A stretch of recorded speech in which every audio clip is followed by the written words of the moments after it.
I know I said many times that I did not think that Joe Biden would remain in the presidential race. I assumed that somehow the Democrats would try to remove him, even though he clearly won the primaries and was chosen by the voters, because he is becoming senile, or he's on his way to some degree of dementia, is not aware of things around him, not able to speak articulately. However, here we are in July, and the convention, the Democrats' convention, coming up in August. And so he's still in the race. He's looking around and is supposedly going to announce a VP choice. I'm going to begin talking more, though, about the things he actually says, what he tells people he believes in, stands for, what he's trying to do. One thing he said recently I really think ought to be something that women respond to was that he was talking about the place of women in America. And this is his language in a tweet. This is Joe Biden's tweet. The hard truth is women. This is Joe Biden. The hard truth is women, and particularly women of color, have never had a fair shot to get ahead in this country. And that's why today I'm releasing my plan to make sure women can fully participate in our economy and country. And I really want you to stop and think about what he's saying. He's not saying this before the time that women could vote. He's not saying this about the era in American history when there was no guarantee of equal pay for equal work, as there has been for decades.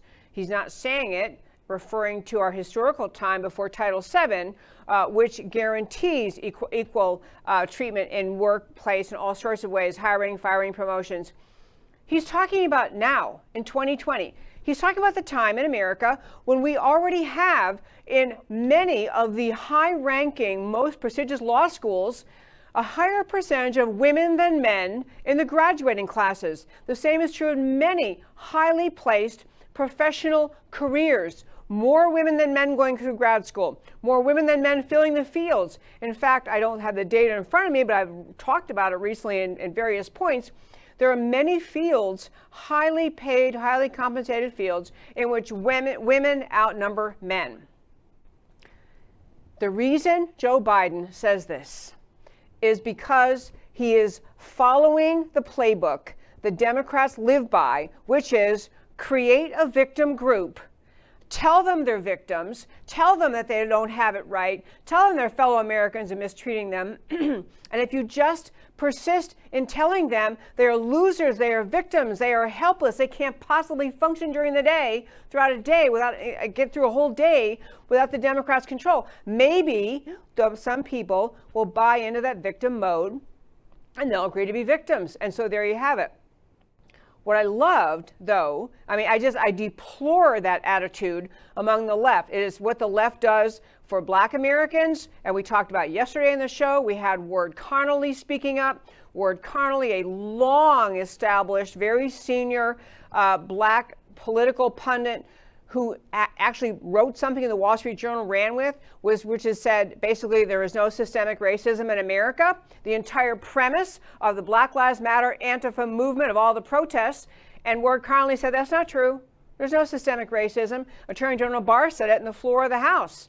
Women need to have the same attitude as Ward Connerly and also as Candace Owens is having, as the people who have spoken up and did the film, Uncle Tom. We need to have women taking the same tact that conservative Black Americans are taking, which says, stop calling us victims. Shut up. Stop describing women in America as helpless victims who need to wait until Joe Biden or some other idiotic Democrat can come along and make things fair for us. Stop.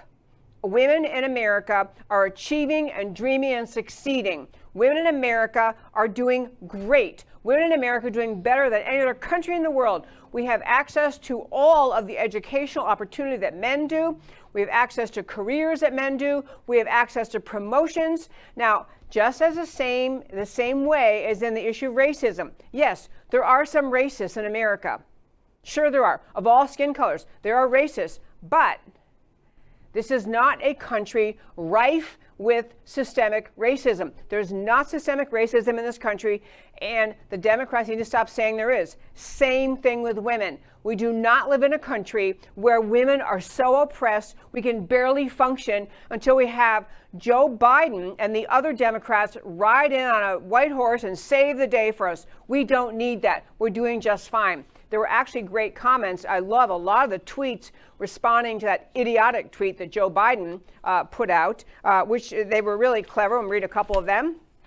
One was, first of all, talking about the idea, here he ran in a primary and there were women in the primary and they all lost to him. So if he cares so much about women, why doesn't he just shut up and go home and let a woman have the Democrat nomination? But, he was fine competing with women when he thought it was going to get him someplace. But other tweets. I spent the last 41 years busting my, I'll say butt, and while I've certainly seen my share of failures, I've also earned my share of successes. It's insulting to suggest that women need powerful men to open figurative doors for them. We've been kicking them down on our own for centuries. Similar wonderful tweet. It is beyond patronizing for Joe Biden to tell women we never had a fair shot to get ahead.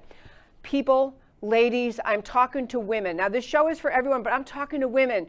Do not buy into this left-wing, endless effort to make you feel like you're a helpless victim who can't possibly function in life without Joe Biden or some other Democrat putting some new law, new regulation, new requirement, new policy in place to make life fair. We're doing just fine. Women are smart. We are capable. We are pursuing the careers that we want to do. We're pursuing our dreams. We don't need Joe Biden burdening America with more policies, more regulations, more laws to make life fairer for women. What we need is Biden to get out of the way and let women do what we have done, which is survive just fine in America without his help.